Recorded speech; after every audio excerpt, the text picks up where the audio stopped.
ఆశీర్వదించే దేవునికి మహిమ కలుగునుగాక. ప్రియ స్నేహితులందరికీ దివ్య వాక్యోదయం. ఈనాటి పాఠ్యభాగము యెషయా 65:23.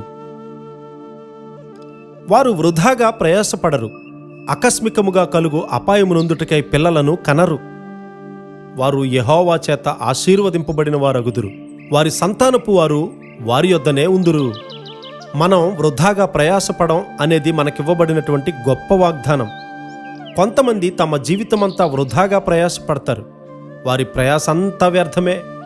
ఒకడు తన యవ్వన కాలమంతా వ్యర్థపరిచినట్లయితే అది చాలా భయంకరమైనటువంటి విషయం. ఒకవేళ నాకే ఆ విధంగా జరిగితే నేను పగిలిన హృదయం కలిగిన వ్యక్తిగా ఉండేవాణ్ణి. ఎవరూ నన్ను ఓదార్చలేకపోయేవారు. వారు వృధాగా ప్రయాసపడరు అని ఇక్కడ దేవుడు చెప్తున్నాడు కదా. అనేక మంది ఏదో నిర్మిస్తూ ఉంటారు, కానీ అకస్మాత్తుగా మొత్తం కూలిపోతుంది, వారి కుటుంబం కూలిపోతుంది. ఎంత విషాదం! వారు వ్యర్థంగా నిర్మించారు. వారు అపాయం పొందడానికి పిల్లలను కన్నారు. అపాయం కలిగించే ఆలోచనలను అనేక మంది వారి మనస్సుల్లో పెంచుకుంటారు. వారి కుటుంబమంతా ఒక్క మాటలో చెప్పాలంటే అపాయం అనే దాంట్లో చిక్కుకొన్నారు.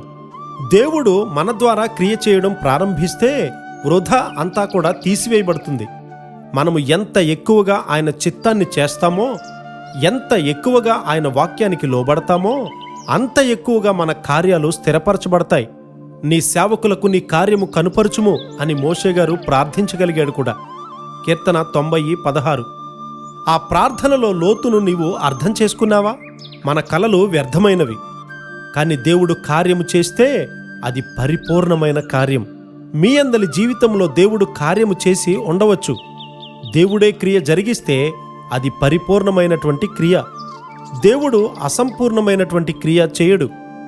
దేవుని కార్యాలు పరిపూర్ణమైనవి. దేవుడు యథార్థవంతుడు. 2 సమూయేలు 22:31. మోషే గారు కుడి చేతితో ఆయన ప్రజలను విడిపించెను అని లేఖనం చెప్తూ ఉంది. అవును, దేవుడు తన కార్యాలను స్థిరపరచడానికి మోషే గారి యొక్క కుడి చేతిని వాడుకున్నారు. ఈ దినాన్న మోషే గారి తరువాత 3000 సంవత్సరాలు గడిచినప్పటికీ మోషే గారి యొక్క క్రియలు మనలను లోతుగా సవాలు చేస్తూనే ఉన్నాయి కదా. అవి స్థిరపరచబడ్డాయి. మనకవి సవాలుకరంగా ఉన్నాయి. మా చేతి పనిని మాకు స్థిరపరచుము అని అడగగల విశ్వాసము మోషే గారు కలిగి ఉన్నాడు. దేవుని కార్యాలను చూసేలాగూ వారి యొక్క హృదయాలు పూర్తిగా సమర్పించిన వానికి, దేవుని కార్యాల విషయమై శ్రద్ధ లేని వారికి ఎంత గొప్ప వ్యత్యాసం ఉంది. మనము నిత్యమైన విషయాలతోనే పూర్తిగా నింపబడాలి. నీవు వృధాగా ప్రయాసపడవు అని దేవుడు చెప్తూ ఉన్నాడు కదా. వృధా ప్రయాస వ్యర్థము. నిత్యమైన విషయాల చేత పూర్తిగా నింపబడే కృప దేవుడు మనందరికీ సమృద్ధిగా అనుగ్రహించునుగాక. ఆమేన్.